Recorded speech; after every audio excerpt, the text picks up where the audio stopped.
उसके बाद फिर उधर ही फोन करके तुम उनसे रेट लोगे, और इसको पूरी एक्सेल की शीट के ऊपर पेनिट्रेट करोगे अपने पास, ताकि जब क्लाइंट आए तो तुम उस वक्त थोड़ी फोन करोगे, तुम ये सारे काम कर चुके हो, तुम्हें क्योंकि तुम्हें टेंटेटिव टाइम ऑफ अराइवल पता है और डिपार्चर भी पता है।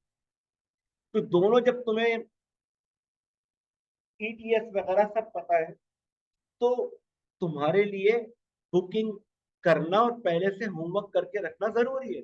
और ये क्लाइंट को अच्छा लगता है कि आप से मैं कुछ कहूँ यार मेरे ये है इस टाइप का ये, और नॉन हैजर्डस मटेरियल है ये, इसके अंदर कोई एक्स्ट्रा सर्टिफिकेशन कोई खास नहीं है, और ये बिल्कुल सिंपल सा है, और मैं जो हूँ आप मुझे बताइए कि मेरे पास यहाँ तक की वॉयज के लिए टेंटेटिव टाइम फ्रेम क्या है।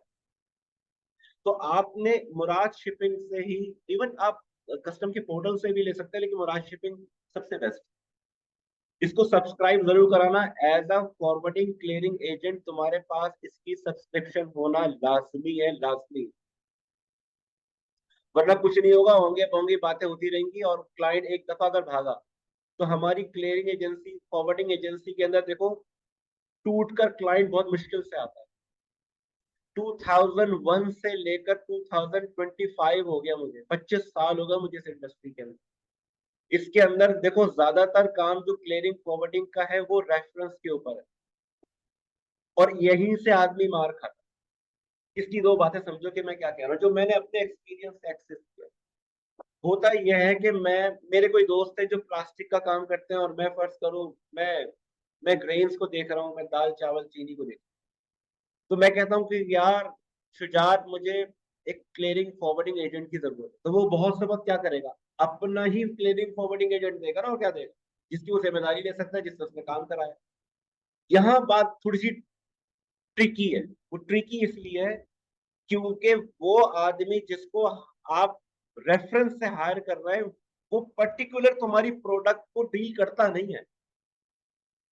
उसके एक्सपीरियंस के अंदर दाल चीनी चावल ये नहीं है, उसके एक्सपीरियंस के अंदर प्लास्टिक की तमाम चीजें। तो वो वैसे क्लाइंट जब आ रहे होते हैं तो कौन फॉरवर्डर क्लियरिंग एजेंट मना करता है, लेकिन देखो अ, मेरी रिकमेंडेशन ऐसा, जैसे कभी इंपोर्टर और एक्सपोर्टर होता है, तुम्हारे इस ग्रुप के अंदर भी तीन चार बल्कि पांच छह मेरे पास प्रोफाइल में है जो कि इंपोर्टर एक्सपोर्टर।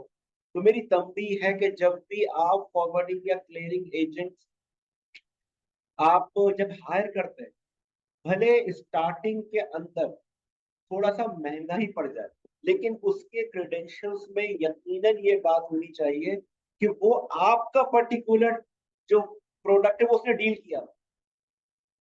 अब कहने को तो कोई भी कह सकता है हाँ हमने डील किया है, तो जीडी मंगाओ, जो जो क्लियर हो चुकी है, जो पुरानी है जीडीज, वो मंगाओ, कुछ डॉक्यूमेंट्स मंगाओ जिसके अंदर इस क्लियरिंग एजेंसी जिसके अंदर आप इसको हायर करने जा रहे हैं, उसकी कहीं ना कहीं तो रिप्रेजेंटेशन होगी, कहीं ना कहीं तो उसका सबूत मौजूद होगा। ये शिफ्ट शुरू में करो। पहली पहली शिपमेंट्स के अंदर मेरी तंबी ये होती है कि ये इस वक्त पैसे को मत दे, अपनी शिपमेंट को कंसोलिडेट करो, किसी तरह शिपमेंट पहुंचाओ बगैर किसी पोर्ट की रिजर्वेशन के ऊपर। क्योंकि आपका क्लियरिंग एजेंट फॉरवर्डिंग एजेंट उस प्रोडक्ट के हवाले से ट्यून अप नहीं होता कि कौन कौन से स्पेशल सर्टिफिकेट इसके साथ लगने थे। वो समझते हैं कि ये कमर्शियल इनवॉइस पैकिंग की सर्टिफिकेट ऑफ ओरिजिन और ये थोड़ी प्यूरिफिकेशन की और कॉन्टाइल की लगा दी, इसी से दुनिया की हम इससे पहले भी यही काम करते आए थे, ये प्रोडक्ट भी निकल जाए। ऐसा नहीं होता। तो दो एक शिपमेंट्स एक ऐसे आदमी, एक ऐसे क्लियरिंग फॉरवर्डिंग एजेंट के साथ क्लियर की जाती है जिसने स्पेसिफिकली आपके प्रोडक्ट को डील किया। ये दो तीन शिपमेंट के बाद आपको अंदाजा हो जाता है कि कौन कौन से एडिशनल और कौन कौन से सप्लीमेंट्री डॉक्यूमेंट्स लगने हैं मेरी शिपमेंट को क्लियर कराने के लिए। जब आपको खुद काम आ जाता है ना, तो फिर आप किसी से काम ले सकते हैं बड़े आराम से। नेक्स्ट शिपमेंट के अंदर कोई सस्ता क्लियरिंग एजेंट फॉरवर्डिंग एजेंट भी चल सकता है। बहुत दफा आपके साथ भी ऐसा हुआ होगा कि आपके पास ऐसा क्लाइंट आएगा जो आपने इस देखो इम्पोर्ट नहीं किया, सप्लाई यकीनन तुम उस क्लाइंट को भाग कर दोगे, लेकिन फिर उसका वो आदमी पकड़ो रेफरेंस के लिए जिसने इसको डील किया हुआ। सप्लाई चेन बहुत बड़ी है।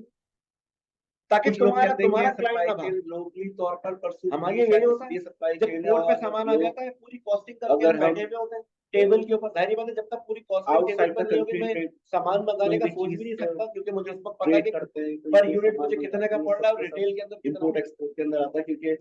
अब वो पोर्ट की जब डॉक्यूमेंटेशन इसमें पोर्ट इन्वॉल्व के हो जाती चार्जेस पे बात आती है तो फिर आते हैं कि है। तो यार ऐसा इसमें नहीं है, तो मैं इम्पोर्ट लुलू एक्सपोर्ट के और चार्जेस सप्लाई भी हैं, चेन, तो इसके अंदर तो जैसे ये हमने भी है, देखा तो होगा इसके बहुत अंदर सारी ये भी इंडस्ट्री चार्जेस के थे, अंदर इसके अंदर डिटेंशन हमने डाली सप्लाई नहीं की, चेन इसके अंदर हमने ये हेड भी नहीं किया, होता है और तो आप इम्पोर्ट इसमें डिपार्टमेंट 35,000 दे दो, पूरा इसमें 40,000 रुपए दे दो, इसमें इम्पोर्ट 50,000 एक्सपोर्ट रुपए के दे लिए दो। पहली बात तो जो क्यों दे ध्यान में दूं? रखो, तुमने ये बात पहले क्यों नहीं बताई? इसके लिए बायर सेलर और होना पहले जरूरी क्यों नहीं बताई? इसका है, जबकि साफ मतलब सप्लाई है कि चेन के तुमने अंदर बायर इस सेलर प्रोडक्ट को होना इससे जरूरी पहले है। डील नहीं किया। और तो जहां ये तक ये बात बात आपने है कि मुझसे एक क्यों मुल्क से छुपाई दूसरे मुल्क में सामान कि जा रहा आपने है इस तो इसलिए प्रोडक्ट को हम डील इसको किया इम्पोर्ट था? एक्सपोर्ट कहते हैं, ऐसा भी तो नहीं। एज अ क्योंकि फिर clearing global supply forwarding chain फिर क्या एजेंसी होगी, तुम्हारी एक ग्लोबल सप्लाई जिम्मेदारी चेन ये तो ऑल भी है, ओवर द तुम वर्ल्ड कोई काम करती समझ लो कोई इल्म का कोई है। अब समंदर थोड़ी हो पेप्सी कि यूएसए, तुम अगर दुनिया की पेप्सी हर प्रोडक्ट के पाकिस्तान बारे में में कोई जानते चीज हो।